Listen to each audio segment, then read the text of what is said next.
Okay.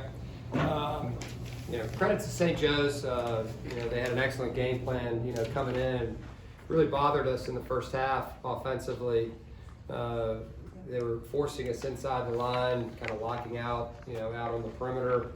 And, we made some uncharacteristic, finishes in there or attempts in there, where we've got to do a little bit better. But our message to the guys at halftime was, pretty simple. And even before the game, we talked a little bit about it, was because it didn't happen in Amherst. We were struggling offensively, but the defense kind of let us down. And in the first half, the defense was there. Shy of a few possessions in transition where they got the three and a couple of layups. In the half court, we were doing a pretty good job. Our guys were on it, and so we felt confident, at halftime if we, began to play a little bit better, a little more free, a little more trusting, of one another, better decisions, driving at the rim. That we would begin to, the lid would come off of the basket for us. And so, sometimes that can happen. A little bit of pressure at times, you lose a game and then all of a sudden the confidence can kind of go. It's a shaky thing. And we just encourage the guys in the timeouts to just relax, relax and play and ultimately just trust one another. And I think that's what you saw. The group out of halftime did a great job. Certainly, getting us a lead quickly, out of halftime. That can be, when you're struggling like that and really didn't lead at all, in the first half, that can be, a jolt of fresh air. And that certainly was the case for us tonight. The beginning of that second half gave us a ton of energy, gave the bench energy, and certainly the crowd. The crowd was great. They gave us energy. Can't say enough about, the crowd that we had here tonight. But conference play is going to be tough, and it's shown that all season. Doesn't matter what conference you're talking about, night in and night out.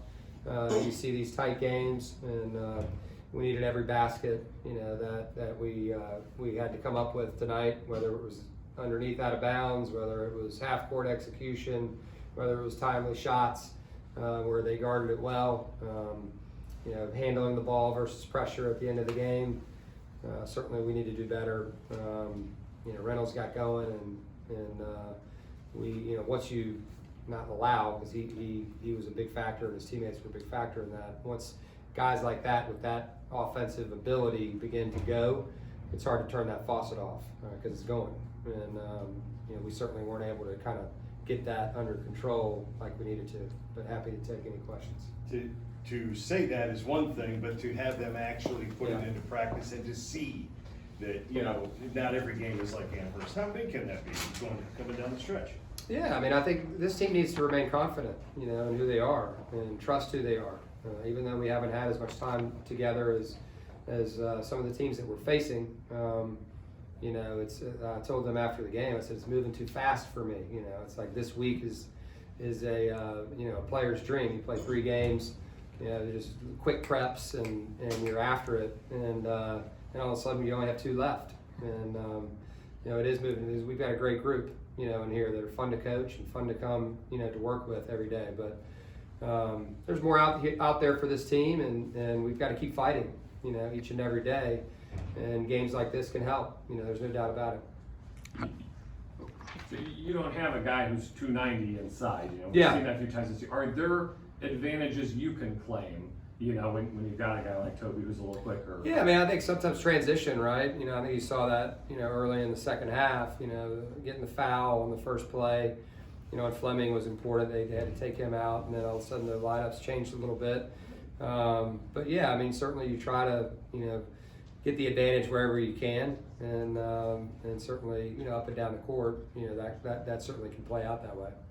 How key is Joe's confidence as a scorer for collective mindset for everyone else? It's huge. Joe's, somebody that, thinks every shot's going in, and he tells himself that was a good shot, even though sometimes I tell him it wasn't. I kind of whisper in his ear that wasn't a good one because I don't want to confuse him too much. But no, he's a great player, and certainly somebody that we, are really happy that he's here with us. Congratulations on the win, Coach. Thanks. 39 bench points. Obviously, your 2 leading scorers, Joe, Bam, and Toby, 16 collectively.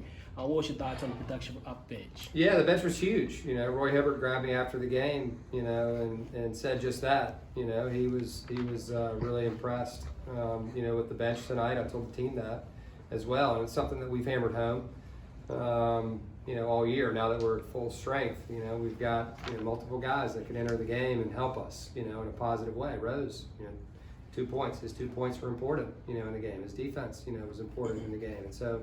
Doesn't matter how much you play, you know, it's can you impact the game? Jason was great. You know, we were struggling in the first half, all right? But second half, like, he was playing more like himself, and his defense is always on point, and certainly made some timely shots and deliveries, you know, as well. So, you know, I thought it was a total team effort and something that, you know, we've got to continue to develop. You know, our benches, you know, can get us out of some spots, you know, at times.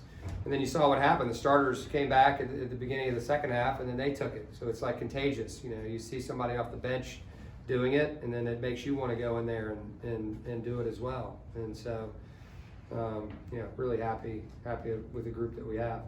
Coach, there were a lot of timely buckets, like off of a timeout. Did you feel like the execution was really good? Yeah, I mean, I mentioned that earlier. Yeah, I mean, it's certainly, you know, important. You have to execute in order to win games. You have to score in the half court. You know, certainly any kind of transition baskets that you can muster up are important. We got some of those.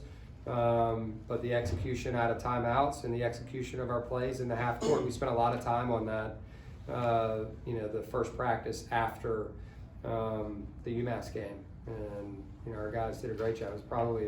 That was the majority of the practice, where the guys were just playing against one another, and they got better defensively and offensively.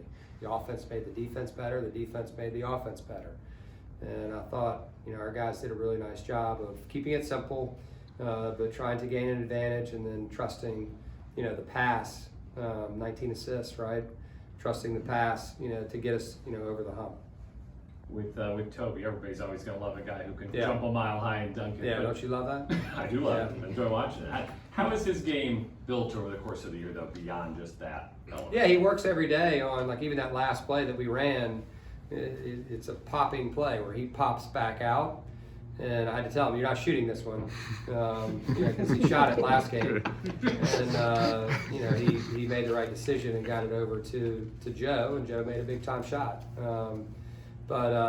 Yeah, I mean, he's somebody that, you know, he's just scratching the surface. I think that's the biggest thing, you know, that for me as a coach and for everybody that works with him, the best is coming, you know, for him, because he's going to be able to dribble the ball, he's going to be able to shoot the ball, he's going to be able to get around, you know, defenders.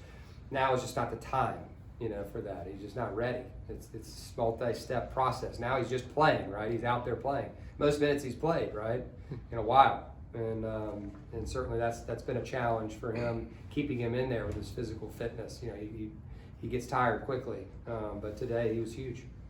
What was the approach to those last couple of possessions when you guys are going back and forth and really had to lock down?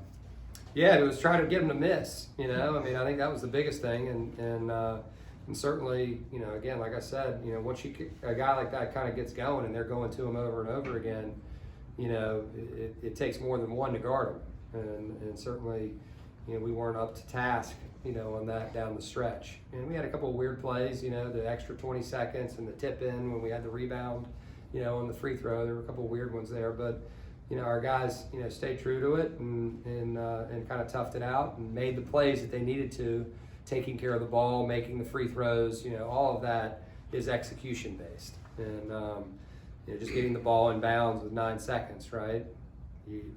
Teams turn that over, you know, and lose, and our guys, you know, did a nice job tonight.